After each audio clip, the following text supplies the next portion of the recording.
Falunk első írásos említésének 860. évfordulóját ünnepeljük. 1156 óta mintegy 35 generáció nőtt fel. Voltak nehezebb és könnyebb idők, de ami a legfontosabb, az akkori Villakesző a mai Bátorkesziként azóta is létezik. Mi pedig, akik itt élünk, szülőfalunként tekinthetünk erre a településre, mely oltalmat, védelmet nyújtott, otthont adott a múltban, lehetőséget a becsületes munkára, családi fészkek felépítésére, kultúránk, hagyományaink ápolására és továbbadására, helyi értékeink kialakítására és azok megőrzésére. Bátorkesziek, hölgyeim és uraim! Ez a 860 év azt kéri tőlünk, hogy legyünk tudatában annak, hogy milyen nagy dolog is az, hogy egy közösség 9 évszázad léptékében is fennmarad, gyarapodik, ellenáll a viszontagságoknak és jövőt teremt az utána jövőknek. Ez a 860 év azt kéri tőlünk, azt várja tőlünk, hogy ismerjük és vállaljuk fel helyi értékeinket, mutassuk meg azokat kifelé, és legyünk büszkék arra, amit elődeink elértek, és reánk hagytak itt Bátorkeszin. Ez a 860 év elvárja tőlünk, hogy kiálljunk magunkért, egymásért, Bátorkesziért, ne hagyjuk veszendőbe menni évszázadok munkáját, apáink, nagyapáink, ükapáink munkáját.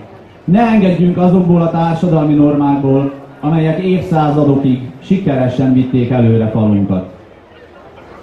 Európa rogyadozik a bevándorlók okozta problémák súlya alatt. Községünkre is ez vár. Csak is rajtunk múlik. Ha eltékozoljuk földjeinket, házainkat, értékeinket, olyan idegenek kezére hagyjuk jutni, akik fillérekért túladnak rajta, Bátorkeszi jövője veszélybe kerülhet. A 860 év jogát érvényesíteni kell, de ez csak is rajtunk, Bátorkeszi lakosságán múlik.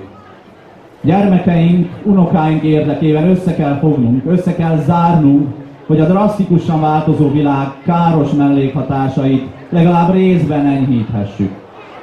Erre kérek mindenkit, bízva abban, hölgyeim és uraim, hogy megértették a sorok közé rejtett üzenetet. Erős közösségként meg kell határoznunk, hogy aki ide akar költözni, az köteles alkalmazkodni hozzánk.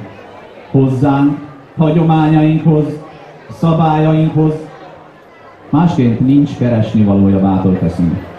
És itt kellene egy pillanatra megállnunk, tisztelt hölgyeim és uraim, és elgondolkodni azon, hogy mennyire fontosak a fenti gondolatok, mert pár év múlva késő lehet, és olyan tartását veszítheti el falunk, amit nem lehet többé visszaszerezni.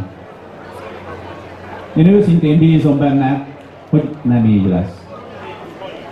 Tisztelt megjelentek, hölgyeim és uraim, hogy ne csak a súlyos, ám fontos gondolatok kapjanak helyet ma este, folytassuk a versenyek kiértékelésével, majd a várva várt tombolahúzással.